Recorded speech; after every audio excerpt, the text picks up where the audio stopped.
ہاں بالکل صحیح ہے۔ میاں نے گھبراہٹ میں اپنا موبائل فون نکالا اور حارث کی طرف دیکھا۔ اس نے کہا شمائل تمہارے والد کا فون نمبر کیا ہے؟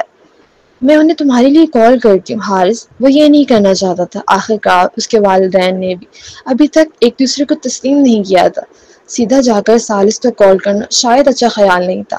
کچھ لمحے کے لیے وہ خاموش رہا۔ ٹیرس فوراً ہنس پڑا اور بولا ہاں دیکھا تم نے، وہ کال کرنے کی ہمت ہی نہیں رکھتا۔ شمائل تم بس جھوٹ بول رہی ہو، یہ ممکن ہی نہیں کہ تمہارے والد ثالث مہدی ہوں۔ یہ سچ ہے۔ میاں کی آنکھیں سرخ ہو گئیں۔ اس کے والد نے خود اسے بتایا تھا، اس میں غلطی کا کوئی امکان نہیں۔ ویسے بھی ثالث کے شمائل کے والد ہونے کی بات تو میاں نے کہی تھی، اس کا شمائل سے کوئی تعلق نہیں تھا۔ اگر واقعی غلطی ہوئی بھی تو وہ شمائل کے جھوٹ بولنے سے نہیں بلکہ میاں کی غلط فہمی سے ہوئی تھی۔ مگر وہ نہیں جانتی تھی کہ کس طرح وضاحت کی اور گھبراہٹ میں پڑ گئی۔ ٹیرنس اسے دیکھا اور کہا اتنی فکر کیوں کر رہی ہو؟ جیسے تم اس کی بیوی ہو، تمہیں کیا پتا کہ اس کے والد کون ہیں؟ مجھے پتا ہے۔ میاں جو ہمیشہ دب جاتی تھی پہلی بار اتنی ضد پر آ گئی۔ اس نے اصرار کیا۔ شمائل نے جھوٹ نہیں بولا، نہ ہی اس نے شیخی ماری۔ ٹیرنس طنز کیا جھوٹی جھوٹی، تم اپنے ہی معاملے میں جھوٹ بولتی ہو۔ تمہاری ماں کو تمہارے والد نے ٹھکرا دیا پھر بھی تم مانتی نہیں۔ جھوٹی ناجائز اولاد۔ اگر اتنی بڑی بات ہے تو شمائل سے کہو ہمیں اس کے والد کا نمبر دے۔ میاں رونے کے قریب تھی۔ جیسے ہی وہ کچھ کہنے والی تھی حارث آگے بڑھا اور ٹھنڈے لہجے میں بولا۔ پورا ماحول چند لمحوں کے لیے خاموش ہو گیا۔ ٹیرنس نے حارث کو دیکھا۔ شمائل تمہارا مطلب کیا ہے؟ حارث نے اس کی طرف نہ دیکھتے ہوئے میاں کی طرف دیکھا۔ یہ میرے ڈیڈی کا فون نمبر ہے، تم جھوٹ نہیں بول رہی تھی۔ میاں کو ہوش آیا تو وہ فوراً موبائل پر نمبر ملایا۔ ٹٹ ٹٹ ٹٹ۔ میاں اور برینڈن دونوں نے سانس روکی، گھنٹی سنی، یہاں تک کہ ٹیرنس بھی خاموش ہو گیا۔ کچھ دیر کے لیے ماحول سنجیدہ ہو گیا، لیکن 3 بار گھنٹی بجنے کے بعد کال اٹھانے کے بجائے کاٹ دی گئی۔ بپ بپ بپ۔ میاں ششدرہ رہ گئی۔ برینڈن بھی حیران ہو گیا۔ ٹیرنس ہنس پڑا، دیکھا بس کوئی بھی نمبر دے دیا تھا، کال لینے والا تو ملا ہی نہیں۔ شمائل تم تو بغیر باپ کی بچی ہو، تمہارا تو کوئی باپ ہی نہیں۔ گھبراہٹ میں میاں نے دوبارہ نمبر ملائے، مگر اس بار چند گھنٹیاں بجنے کے بعد ایک پیغام آیا، آپ کے ڈائل کیا گیا نمبر موجود نہیں ہے۔ میاں کا نمبر بلاک ہو گیا تھا۔ میاں۔ برینڈن بھی حیران رہ گیا اور پوچھا شمائل تمہارے والد کو کیا ہو گیا؟ حارث نے بڑے سکون سے جواب دیا، میرے والد اجنبی نمبر کی کالز نہیں اٹھاتے۔ برینڈن فوراً مان گیا۔ اچھا تو یہ بات ہے۔ میاں نے بھی سر ہلایا، ہاں یہ صحیح ہے، میرے والد بھی اجنبی نمبرز نہیں اٹھاتے۔ ثالث اور جوئل جیسے لوگ ہمیشہ پرائیویٹ نمبرز رکھتے، یہ عام بات تھی کہ وہ اجنبی نمبرز کی کال مسترد کر دیتے تھے، اور ان کے جیسے لوگ پرائیویٹ نمبر خاندان یا اپنے طبقے کے افراد کے سوا کسی کے پاس نہیں ہوتا تھا۔ بات کرتے کرتے ٹیرنس نے طنز کیا، میرے والد بھی اجنبی نمبرز نہیں اٹھاتے، لیکن کیوں نہ تم اپنے فون سے انہیں کال کرو۔ شمائل تمہیں پتا ہے سب کی یہ عادت ہے، اس لیے تم نے بہانہ بنایا، یہ نمبر ثالث مہدی کا بالکل نہیں ہے۔ حارث نے دوبارہ کہا، پھر پوچھا یاد کر لیا؟ ٹیرنس نے حقارت سے ہونٹ موڑے، کیا؟ حارث نے ٹھنڈے لہجے میں کہا، تمہارے والد کے پاس میرے والد کا پرائیویٹ نمبر ہونا چاہیے، گھر جا کر اپنے والد سے تصدیق کر لینا۔ ٹیرنس وہ ایک لمحے کو چونکا، پھر طنزیہ انداز میں بولا، سمجھ گیا، تم بس وقت ضائع کر رہی ہو، لیکن آج اگر بات ٹال بھی تھی تو کل تم پھر بھی بغیر باپ کی بچی ہی ہوگی۔ میں ابھی گھر جا کر نمبر چیک کرتا۔ یہ کہہ کے وہ بچوں کو لے کر چلا گیا۔ سچ تو یہ تھا کہ اسے تھوڑا ڈر تھا کہ کہیں ثالث مہدی واقعی اسماعیل کا والد نہ نکلے۔ اگر ایسا ہوا تو معاملہ بگڑ سکتا تھا۔ اس کے والد نے کئی بار خبردار کیا تھا کہ اسکول میں اسمتھ فیملی کے بچوں سے الجھنا نہیں، اور نہ ہی مہدی فیملی کے بچوں سے۔ بس اتنا تھا کہ مہدی کے بچے اسکول میں پڑھتے نہیں تھے، اس لیے وہ زیادہ فکر نہیں کرتا تھا۔ ٹینس کے جانے کے بعد میاں اور برینڈن نے حارث کو دیکھا۔ میاں نے جھجکتے ہوئے پوچھا، شمائل کیا میں نے تمہیں مشکل میں ڈال دیا؟ اگر وہ اسکول میں شمائل کے والد کے بارے میں نہ بتاتی تو ٹینس اور باقی کو پتہ ہی نہ چلتا۔ حارث نے جو تھوڑا پریشان تھا میاں کی طرف دیکھا۔ اس کا چھوٹا سا چہرہ، بڑی بڑی آنکھیں جھجک سے بھری ہوئی تھی۔ یہ دیکھ کر حارث نے سکون سے کہا، کوئی بڑی بات نہیں۔ اتنے میں تانیہ نے دور سے پکارا، شمائل ڈانس کلاس کے لیے آ جاؤ، دیر ہو رہی۔ حارث اس نے ماتھے پر ہاتھ رکھا اور ڈانس اسٹوڈیو کی طرف چل دی۔ آخر شمائل کب اس کے ساتھ واپس بدلے گی؟ چلتے چلتے اس نے پیچھے مڑ کر دیکھا، واقعی میاں کے چہرے پر حسرت تھی۔ حسرت صاف نظر آ رہی تھی جب حارث تانیہ کے پاس پہنچا۔ تانیہ بھی میاں کو ہی دیکھ رہی تھی۔ چھوٹی سی بچی جھجکتے ہوئے اسے دیکھ رہی تھی اور اس کی آنکھوں میں خواہش چھپی نہیں تھی۔ تانیہ کے دل میں ایک عجیب سی کسک اٹھی۔ یہ بات عجیب تھی، وہ ظاہر میں ریانہ کی بیٹی تھی، پھر بھی اسے اتنا پسند کرتی تھی۔ کیا واقعی اتنی کم ظرف تھی؟ آخر وہ ریانہ کی سوتیلی بہن تھی۔ میاں کو تو تانیہ کو آنٹی کہنا چاہیے تھا۔ یہ سوچ کر تانیہ نظریں پھیر وہ حارث کو ڈانس اسٹوڈیو لے گئی۔ پیچھے میاں حسرت بھری آنکھوں اور اداسی کے ساتھ کھڑی رہی۔ اس کے پاس برینڈن نے لاپرواہی سے کہا، شمائل واقعی کمال کی، نہ صرف میتھ میں ماہر ہے بلکہ ڈانس بھی کر لے۔ میاں کہ تم ڈانس سیکھنا چاہتی ہو؟ میاں نے سر جھکا کر اپنے پاؤں دیکھے اور کہا، ہاں چاہتی ہوں۔ برینڈن نے کہا، تو پھر مس ٹرنر سے کہو تمہیں سکھائیں، وہ سب سے بہترین ڈانس ٹیچر ہے۔ بس اپنے والدین کو بتا دینا، وہ فوراً مان جائیں۔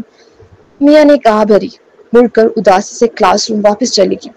اسکول کے بعد ٹینس دوڑتا ہوا اسکول سے باہر نکلا اور گاڑی میں بیٹھ گیا۔ جیسے کہ توقع تھی اس کے والد پال کو کالونل لینے آئے تھے۔ 6 سال کا بچہ بیل کی طرح مضبوط اور صحت مند تھا، جبکہ پال زیادہ نفیس نظر آتا تھا، بس اس کی آنکھوں میں خاصی سختی جھلکتی تھی۔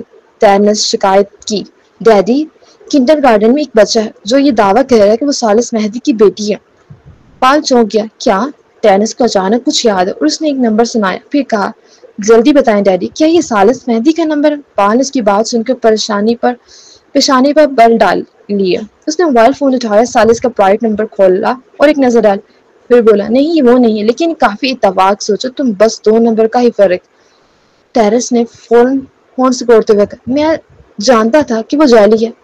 پال نے طنزیہ ہنسی اور کہا، کوئی واقعی یہ دعویٰ کہہ رہا ہے کہ وہ سالس مہدی کی بیٹی؟ یہ تو مزاح ہے، آخر کار اس کی کبھی کوئی بیٹی نہیں رہی۔ یہ حقیقت کہ سالس کا ایک بیٹا ہے پہلی ایک راز تھا، تاہم یہ صرف باہر والوں کے لیے راز تھا۔ کورنلین جیسے خاندان دولت مندوں کی حالات پر گہری نظر رکھتے تھے۔ پال نے بھی کئی سالوں میں مختلف طریقے آزما کر معلومات حاصل کرنے کی کوشش کی تھی، لیکن آخرکار اسے صرف اتنا پتہ چل سکا کہ سالس کا ایک 5 سالہ بیٹا، اس کے علاوہ کچھ نہ جان سکا۔ ٹینس یہ سن کر ابھی اور غصے میں آ گیا۔ اس نے مٹھی بھینچ لی اور کہا، اس کی ہمت کیسی ہوئی مجھ سے جھوٹ بولنے کی؟ میں پیر کو اس کے دانت توڑ دوں گا۔ جمعہ تھا، یعنی اگلے دن ہفتہ اتوار چھٹی تھی، ویکینڈ پر کلاسز نہیں ہوتی تھی، اس لیے وہ صرف پیر کو بدلہ لے سکتا تھا۔ پھر ٹینس نے دوبارہ پال کی طرف دیکھا اور پوچھا، ڈیڈی کیا میں کل گاڑیوں کی ریس دیکھنے جا سکتا ہوں؟ پال نے مسکراتے ہوئے کہا، ضرور، کوئی مسئلہ نہیں، ہم بھی تو جورڈن ہافمین بنائے ہوئے ریس ٹریک کی حصہ دار ہیں نا۔ یہ کہتے ہوئے لمحہ بھر کے لیے خاموش ہوا۔ اس کی آنکھوں میں ایک سنجیدہ اور شفاف چمک آئی۔ ہافمین اور کورنلین مافیا میں برابر کی حریف تھے، لیکن سب جانتے تھے کہ پال جورڈن سے زیادہ خطرناک اور بے رحم، اس لیے لوگ اسے زیادہ ڈرتے تھے کیونکہ بظاہر وہ شائستہ اور مہذب لگتا تھا، مگر اندر سے وہ جورڈن سے کہیں زیادہ ظالم اور سنگ دل تھا۔ وہ شخص جورڈن خوفناک شکل رکھتا تھا، لیکن اس کے کام کرنے کے طریقے میں بہت حد بندیاں اور اصول تھے، مقابلے میں تھے۔ اسی لیے اس نے وینسٹن کی یہ خواہش مانی کہ ارتسام کو مشکل میں ڈالا جائے۔ آخرکار جورڈن ارتسام دی ریسنگ کنگ کے ذریعے بہت پیسہ کمایا تھا۔ وینسٹن نے نیو یارک میں اس کا نام استعمال کر کے لوگوں کو دھمکایا تاکہ وہ ارتسام کی سپورٹنس کا نہ خریدے، مگر آخرکار کسی نے اس کی پرواہ نہیں کی۔ جب اس نے پوچھا کہ وہ کون ہے تو پتہ چلا کہ وہ مہدی ہے۔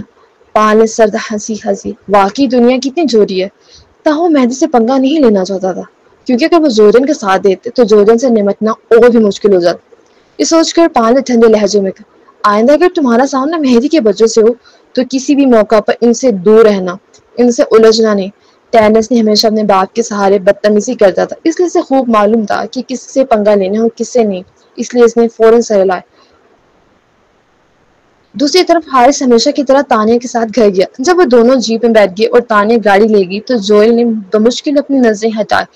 برینڈن میاں ایک ساتھ باہر ہے اور جوئل کی گاڑی میں بیٹھ گئے۔ جیسے ہی وہ بیٹھا، برینڈن نے پوچھا، انکل جوئل کیا شمائل کے والد سالس مہدی ہیں؟ جوئل نے سر ہلایا، ہاں۔ پھر اس نے اپنی بیٹی کی طرف دیکھا، میاں نے سر جھکایا ہوا تھا، ظاہر تھا کہ وہ خوش نہیں تھی۔ جوئل نے نرمی اور پیار سے اس کے بال سے اور پوچھا، کیا ہوا میاں؟ میاں نے ایک نظر اسے دیکھا اور پھر دوبارہ سر جھکا لیا۔ کچھ نہیں ڈیڈی۔ جب جوئل مزید پوچھنا چاہتا تھا تو برینڈن بول پڑا، میں جانتا ہوں کیا ہوا، انکل جوئل میاں ڈانس کرنا چاہتی مگر مس ٹرنر اسے نہیں سکھا رہی۔ میاں نے فوراً سر اٹھایا اور ہاتھ ہلایا، نہیں ایسا نہیں ہے، مجھے ڈانس اتنا پسند بھی نہیں۔ میاں نہیں چاہتی تھی کہ اس کا باپ زبردستی مس ٹرنر کو اس کو سکھانے پہ مجبور کرے۔ اگر ایسا ہوا بھی تو مس ٹرنر کے ساتھ ناانصافی ہوگی۔ اس کے علاوہ اس کی ماں کو بھی اس کا ڈانس کرنا پسند نہیں تھا۔ جوئل کی آنکھوں میں ایک سوچتی سی جھلک آئی۔ اس نے دوبارہ میاں کے بال سے ہلا کر کہا، ٹھیک ہے سمجھ گیا۔ برینڈن کے چہرے پہ بے قراری تھی، وہ پوری رات چپ نہیں بیٹھ سکا، جیسے اس کے پاس کوئی چھوٹا سا راز ہو۔ جوئل نے سب دیکھا مگر کچھ کہا نہیں۔ گھر پہنچتے ہی پر جوئل نے دیکھا کہ برینڈن نے بہانہ بنایا اور میاں کو کھیلنے کے لیے لے گیا۔ جوئل نے آیا کو اشارہ کیا، فوراً دونوں کے پیچھے چل دی۔ آدھے گھنٹے کے بعد آیا واپس اور رپورٹ دی، برینڈن میاں کو کل دوپہر گاڑی کی ریس دیکھنے لے جانا چاہتا۔ جوئل آیا نے سر جھکا کر پوچھا، کیا آپ انہیں روکنا چاہتے ہیں؟ جوئل کی بیٹی شمیلی آنکھیں پھر سے یاد آیا کہ برینڈن اتنا بہادر تھا کہ لڑکی بننے کے لیے اتنا چھوٹا عضو کاٹنے تیار ہو گیا تھا۔ اس نے ماتھا پکڑ لیا۔ وہ چاہتا تھا کہ اس کی بیٹی زیادہ خوش اور بے خوف ہو، لیکن برینڈن کے ساتھ جانے پہ اسے فکر بھی تھی۔ اس لیے اس نے کہا، انہیں جانے دو مگر چند لوگ خفیہ طور پر حفاظت کے لیے بھیج دو۔ جی صاحب۔ اگلے دن پاشا کے گھر پروین اس وقت تک سوئی رہی جب تک ریس دیکھنے کا وقت نہ آ گیا۔ جاگنے کے بعد اس نے سست انداز میں ایک سیاہ بیس بال کیپ، کالی شرٹ پینٹ پہنی اور تیاری کے بغیر ہی اس نے حارث کو ساتھ لیا۔ کمرے سے نکلتے اس نے اعتصام کو اپنے کمرے سے نکلتے دیکھا۔ اس کا چہرہ خاصا بگڑا ہوا تھا اور ایسا لگ رہا تھا کہ اس کے پاؤں ابھی ٹھیک نہیں ہوا کیونکہ وہ لنگڑا کر چل رہا تھا۔ یہ دیکھ کر پروین کی پیشانی پر بل پڑ گیا۔ اس نے سوچا، کیا تم آج بھی ریس میں حصہ لو گے؟ اعتصام نے جھنجھلا کر ایک آواز نکالی، یاسنی اس کی ای میل کا جواب نہیں دیا تھا۔ جوجن نے بھی کال کر کے کہا تھا کہ اس سے رابطہ نہیں ہو سکا، اس لیے وہ آج بس ہمت کر کے حصہ لینے جا رہا تھا۔ ہارنے کا مطلب تھا اس سے $50 ملین واپس کرنے ہوں گے۔ کیئر فیری پلز اسے شاید اتنا منافع بھی نہ ہو چاہے پاشا کا ابھی مل جائے۔ اعتصام کبھی نہیں چاہتا تھا کہ پاشا کی فیملی کسی مشکل میں آ رہی۔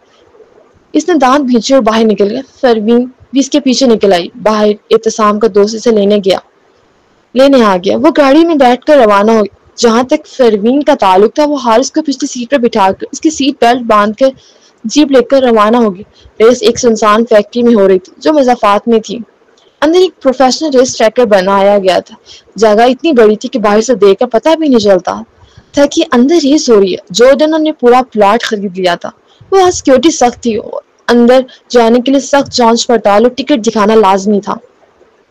گاڑی رکی، اعتصام اتر کے اندر جانے لگا تو اس کے دوست نے اس کی آستین پکڑ کر پوچھا، اعتصام کیا وہ تمہاری کزن اور بھانجی نہیں ہے؟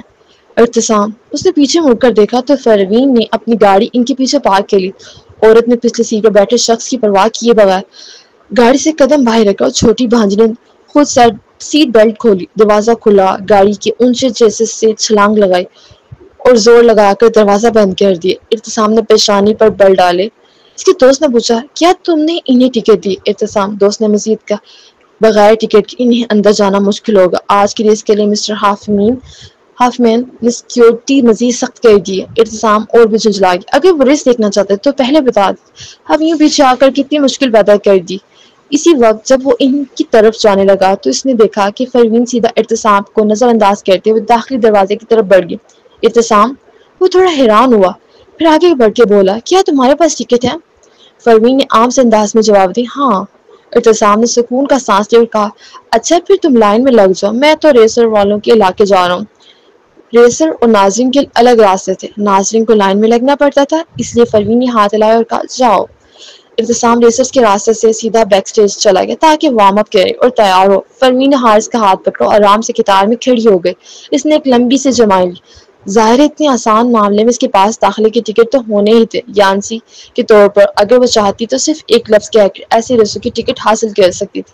اس کے علاوہ بہت پہلے لوگ اسے ٹکٹ دینے کے دور پڑے تھے۔ بہت عرصے بعد وہ ریس میں حصہ نہیں لے رہی تھی، اس لیے اس کا بھی دل چاہ رہا تھا۔ اس نے سوچا کیا جورڈن سے کہہ کے ریس ختم ہونے کے بعد چند چکر لگا سکتی ہے۔ اسی دوران اس کے ساتھ کھڑا حارث سر جھکا شمال کا پیغام بھیج رہا تھا، تم لوگ کہاں ہو؟ شمال نے فوراً جواب دیا، ہم بس آ رہے ہیں۔ حارث نے اطمینان سے لکھا، یاد رکھنا کہ راز نہ کھولنا۔ اوکے دوکے، فکر نہ کرو حارث، میں شمال سب بالکل صحیح کروں گی۔ حارث وہ اسے مزید کچھ ہدایت دینا چاہ رہا تھا کہ اچانک دو بچے دوڑتے آئے اس کے بازو سے ٹکرا گئے۔ حارث نے فون نیچے کی اور دیکھا، یہ تو برینڈن اور میاں تھے۔ ان دونوں نے بھی حارث کو یہاں دیکھنے کی توقع نہیں کی تھی، اس لیے فوراً خوشی سے بولا، شمائل۔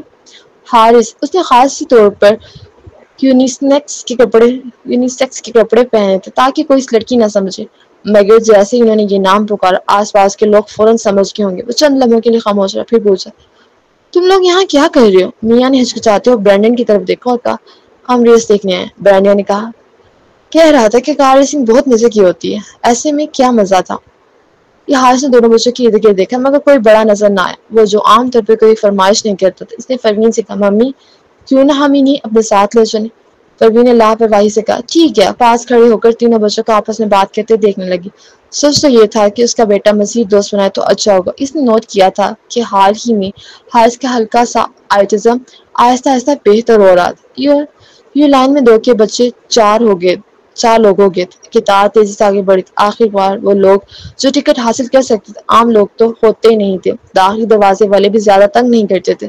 جلدی ان کی باری آئی۔ پروین نے ٹکٹ پیش کی، سیکورٹی گارڈ نے ٹکٹ دیکھے اور تین بچوں گھور کر پھر پروین کی طرف دیکھا اور کہا، آپ اندر جا سکتے ہیں لیکن یہ تینوں بچے نہیں۔ پروین نے بھویں چڑھائی۔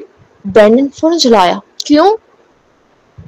سیکورٹی والے نے کھانسی کی اور کہا، بچوں کو اندر جانے کی اجازت نہیں ہے۔ بچوں کو اجازت نہیں؟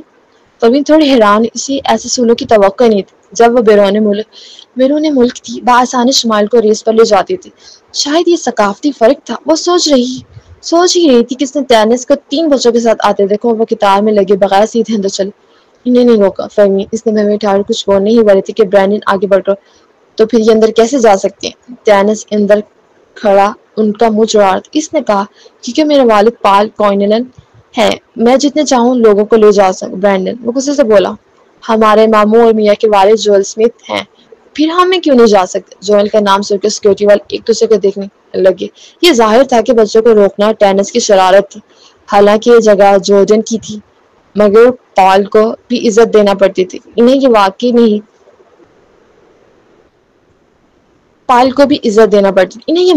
یہ توقع نہیں تھی کہ یہ دونوں بچے اسمتھ خاندان سے ہوں گے۔ ٹینس نے ہاتھ ہلا کر بڑے پن کا مظاہرہ کیا اور حارث کی طرف اشارہ کرتے ہوئے کہا، اسمتھ فیملی جا سکتی، یہ دونوں جا سکتے ہیں، لیکن وہ نہیں۔ کیوں نہیں؟ برینڈن اور میاں بھی پھر گئے۔ برینڈن چلایا، وہ سالس مہدی کی بیٹی ہے۔ سالس مہدی؟ سیکورٹی اور بھی حیران ہو کہ آج کیا ہو گیا تھا؟ کیا نیو یارک کے سارے بڑے خاندان ریس دیکھنے آ گئے تھے؟ وہ ہچکچا ہی رہی تھے کہ ٹینس تنزیہ بولا، سالس مہدی کی بیٹی؟ بکواس یہ جعلی ہے۔ ٹینس چلا، اس نے مجھے کل جو نمبر دیا تھا وہ غلط تھا۔ میں نے اپنے والد سے پوچھا، شمائل تم کیسے ہمت کرتی ہو کہ خود کو سالس مہدی کی بیٹی کو؟ جھوٹی۔ برینڈن چلا، یہ ناممکن ہے، میں نے اپنے ماموں سے پوچھا، وہ واقعی سالس مہدی کی بیٹی۔ میاں نے بھی سر ہلا کے سنجیدگی سے سیکورٹی سے کہا، کیا آپ کو ڈر نہیں لگتا؟ اگر آپ نے شمائل کو اندر نہ جانے دیا تو انکل سالس ناراض ہو جائیں گے۔ سیکورٹی خاموش رکی۔ ہاں جی، تو ہم ڈر کے مارے کانپ رہے ہیں۔ پروین نے بچوں کی گفتگو سنی تو اس کی بھویں تنگ۔ یہ لڑکا ٹینس تو جیسا سبق سیکھنے کے لیے پیدا ہوا، لگتا تھا یہ شرارتی اور تنگ کرنے والا بچہ۔ یہ حارث کو تنگ کر رہا۔ کیا حارث کو اسکول میں تنگ کیا جاتا ہے؟ اس کی آنکھوں میں سختی آ گئی۔ وہ کچھ بولنے ہی والی تھی کہ ایک ناخوشگوار آواز سنائی کہ سالس مہدی کی بیٹی ہے، آؤ میں دیکھوں تو صحیح۔ پروین نے مڑ کر دیکھا، ایک سوٹ پہنے شخص آ رہا تھا، بظاہر خوش مزاج لگ رہا تھا مگر آنکھوں میں عجیب سا مکاری کا تاثر تھا۔ جیسے ہی وہ آیا، ٹینس دوڑتا ہوا بولا، ڈیڈی۔ سیکورٹی سیدھے کھڑے ہو گئے۔ مسٹر کوئنلن۔ پال نے بیٹے کے بالوں پر ہاتھ پھیرا اور پھر حارث اور پروین کی طرف دیکھا۔ اس کی نظر حارث پر سے ہوتی پروین پہ ٹھہری۔ وہ بولا، کافی ہمت ہے تمہاری کہ سالس مہدی کا نام لے کر باہر اپنی مرضی کرو، کیا تم دونوں کو جینا نہیں چاہتے؟ پروین یہاں کے تنگ کے لیے وہ کبھی بھی اپنے ساتھ نہ حق برتاؤ برداشت نہیں کرتی۔ اگر وہ یہاں انکار کر دیتے کہ حارث سالس کا بیٹا ہے تو حارث کو چوٹ پہنچتی۔ وہ حساس بچہ تھا اور شمالی کی طرح مضبوط نہیں تھا۔ ویسے پروین نے صرف ایک لمحے کے لیے سوچا، پھر مضبوط لہجے میں کہا، اور آپ کو کیسے پتا کہ یہ بچہ سالس کا بیٹا نہیں؟ مسٹر کوئنلن۔ پال نے سامنے کھڑی حسین عورت کو غور سے دیکھا۔ اس کا اندازہ نہ عاجزانہ تھا نہ مغرور، چہرہ انتہائی خوبصورت، شخصیت میں وقار تھا۔ پال نے آنکھیں تنگ کر لی۔ ٹینس چلایا، یہ نہیں ہے، یہ جعلی ہے، شمائل تم اندر نہیں جا سکے گی۔ اس لیے میں دور سے شور بلند ہے۔ کسی نے کہا، مسٹر مہدی آ گئے۔ سب لوگ ایک ساتھ کی طرف دیکھنے لگے تو انہوں نے سیاہ آڈی کاروں کی ایک قطار آتے دیکھی۔ آگے آگے سیاہ سوٹ پہنے باڈی گارڈ اترے۔ انہوں نے پہلو میں ارد گرد حالات کا جائزہ لیا اور جب اطمینان ہو گیا تو ثالث آخر کار سے اترا۔ یہ ثالث ہر بار باہر نکلنے کا لازمی پروٹوکول تھا، بس فرق یہ تھا کہ جیسے ہی وہ اترا شمائل نے ایک بیس بال کیپ نکالی اور چہرے پر ماسک لگا لیا۔ پھر گاڑی سے اترتی اچانک اپنا پیٹ پکڑ کر بولی، ڈیڈی میرا پیٹ درد کر رہا ہے۔ ثالث نے آنکھیں سکیڑ سمجھ نہیں سکا اس کی بیٹی اب کیا کرنے والی، لیکن یہ ضرور تھا کہ قریب وہ عورت موجود تھی، اس لیے وہ فوراً یہاں سے جانا چاہتی تھی۔ اس نے پاس کھڑے آدمی کو اشارہ کیا اور کہا، حارث کو باتھ روم لے جاؤ۔ یہ کہہ کر اس کے کان میں کچھ اور بھی کہا۔ باڈی گارڈ فوراً سمجھ گیا۔ اس نے سر ہلایا اور شمائل کے قریب کے باتھ روم میں لے گیا۔ یہاں کے ریس ٹریک پر لوگ عام طور پر یا تو امیر تھے یا اونچے سماجی مرتبے والے، اس لیے یہاں کے باتھ روم بھی نہایت صاف ستھرے تھے، حتیٰ کہ وی آئی پی ٹوائلٹ بھی موجود تھے۔ شمائل نے باتھ روم میں خفیہ طور پر اسکرٹ پہنی اور پھر ماسک لگائے اور اطمینان سے باہر نکلی۔ اس کے بھائی مشکل میں تھا اور اسے ڈیڈی کی مدد چاہیے تھی، وہ خود اس کے لیے رکاوٹ نہیں بن سکتی جیسا اس نے سوچا تھا۔ باڈی گارڈ نے واقعی اس پر کوئی دھیان نہیں دیا۔ چھوٹی سی شمائل بھیڑ کی گرد گھومتی سیدھی ریس ٹریک کی طرف بڑھ گئی۔ ہی وہ خوبصورت لڑکوں کو دیکھنے جا رہی تھی۔ اسے یہ اندازہ نہیں تھا کہ اس کے نکلتے ہی ایک سادہ کپڑوں والا باڈی گارڈ اس کے پیچھے پیچھے جا رہا تھا۔ ثالث اپنی بیٹی کو اکیلا باہر دیکھ کر کیسے بے فکر رہ سکتا تھا۔ شمائل کے جانے کے بعد ثالث بے مقصد ادھر ادھر ٹہلنے لگا۔ اصولی طور پر وہ چونک کے وہ خود آیا تھا، اس لیے اسے خاص ہی داخلے راستے سے جانا چاہیے تھا، مگر سب کی حیرت کے لیے وہ سیدھا عام گیٹ کی طرف بڑھا۔ اس وقت پروین کے پاس سے تکرار ہو رہی تھی۔ ثالث کی آمد کے وقت اس کا پروٹوکول اتنا شاندار تھا کہ ارد گرد کے لوگ آپس میں سرگوشیاں کرتے تھے۔ پال نے پروین کی گھورتے وقت طنز کیا تھا، جب تم ثالث مہدی کا نام استعمال کری تو کبھی سوچا بھی نہیں ہوگا کہ وہ خود یہاں آ جائے گا، ہے نا؟ پروین نے بھویں اٹھا، اس کا پرسکون سرد مزاج بالکل قابو میں تھا۔ اگر ان کے خاندان کے چاروں افراد آمنے سامنے آ بھی جائیں تو کوئی بات نہیں، وہ بس ثالث سے تعلق صاف کر دے گی تاکہ وہ یہ نہ سمجھے کہ وہ اس پر فریفتہ ہے۔ اسے تو اب دکھاوے کرنے کی بھی پرواہ نہیں۔ اسے دوران سب لوگ ایک طرف ہو گئے۔ پروین نے دیکھا کہ ثالث اپنے باڈی گارڈز کے جلد میں سیدھا آ رہا ہے، چھوٹے برینڈن نے میاں پھر ٹیرنس اور آخر میں حارث کی طرف۔ اس نے نوٹ کیا حارث کی آنکھوں میں ہلکی گھبراہٹ۔ برینڈن فوراً گھبرا گیا۔ وہ آگے بڑھا، حارث کا بازو پکڑا اور بولا، شمائل کیا تم واقعی ثالث مہدی کی بیٹی ہو؟ قریب کھڑی میاں نے فوراً کہا، برینڈن شمائل واقعی اس کی بیٹی ہے۔ کیا تم میرے ڈیڈی کی بات پہ یقین نہیں کرتے؟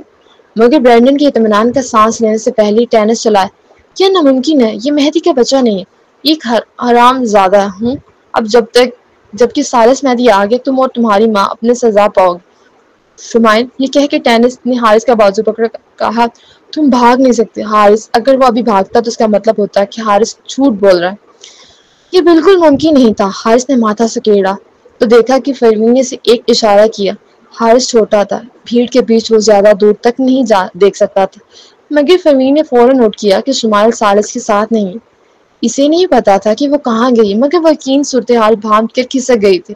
کمال کی حاضر دماغی۔ ثالث جب قریب آئے تو پال آگے بڑھا اور ادب سے کہا، کافی دن بعد ملاقات ہے مسٹر مہدی۔ ثالث کالے سوٹ اور سفید شرٹ میں تھا، جو پروین کے کالے لباس سے میل کھا رہا تھا، جیسے جوڑے کا لباس ہو۔ وہ آتے ہی سیدھا پروین کو دیکھنے لگا۔ وہ لڑکی سیدھی کمر ساتھ بے پرواہ کھڑی تھی، مگر اس کی آنکھوں میں صاف بیزاری جھلک رہی تھی، لگتا تھا کوئی اسے تنگ کر رہا تھا۔ ثالث نے ابرو اٹھائے، اس کی آنکھ کے کنارے کا تل مزید نمایاں ہوا۔ وہ اس کی طرف بڑھنے ہی والا تھا کہ پال نے راستہ روک لیا۔ ثالث نے ناگواری بھویں چڑھائی مگر مجبوراً روک کر کہا، کافی دن بعد مسٹر کوئنلن۔ پال ایک روایتی بدماش تھا، کہتے ہی کسی شریف آدمی کو ناراض کرنے سے بہتر ہے کہ بدماش سے پنگا نہ لیا جائے۔ یہ کہاوت ایسے لوگوں پر صادق آتی ہے۔ مہدی پال سے نہیں ڈرتے تھے، مگر بلا وجہ دشمنی بھی نہیں چاہتے تھے۔ پال نے مسکرا کر رسمی بات کی، کیا آپ کو بھی کار ریس دیکھنا پسند ہے مسٹر ثالث؟ ثالث نے جواب دیا، میرا بچہ پسند کرتا ہے، اس لیے میں مزہ لینے آ گیا۔ پال نے سر ہلایا، کیا آپ کو کوئی پسندیدہ ہے؟ ثالث سر جھٹکا، نہیں، شاید بس ایک رینڈم شرط لگا دوں۔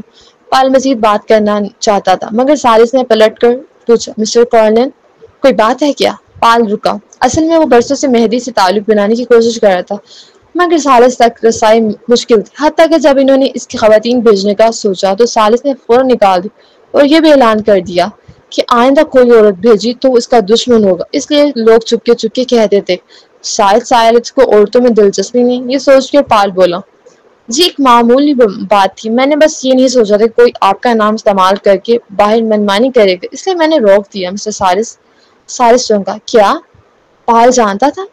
یہ سن کر سالس غصے سے پھٹ پڑے، اس لیے میں خوشی سے بولا، وہ ماں بیٹی کا جوڑا دعویٰ کر رہا ہے کہ وہ آپ کی بیوی اور بیٹی، خاص طور پر یہ بچہ جو سب کو کہہ رہا تھا کہ آپ اس کے والد ہیں۔ ڈینس نے بھی زور سے کہا، جی ہاں یہی ہے۔ یہ ضد کر رہا تھا کہ اس کے باپ سالس مین نے۔ اب بچے جانتے ہیں کہ وہ حارث کی طرف دیکھ کر بول، دیکھا یہ ہے اصلی سالس مین، کیا تم ہمت رکھتے ہو کہ اس کے سامنے کر کے کہو کہ یہ تمہارے والد حارث؟ اس نے سالس کی طرف دیکھا، تب اس نے محسوس کیا جیسے سالس نے ابھی اسے دیکھا ہو۔ سالس نے ابرو ذرا اوپر اٹھا دی۔ جب سب خاموش رہے تو پال مسکرا کر بولا، غصہ نہ کریں مسٹر سالس، آپ کی اچھی شہرت ہے، اس لیے کچھ بچے بھی آپ کے بیٹے بننے کے ڈھونگ رجاتے۔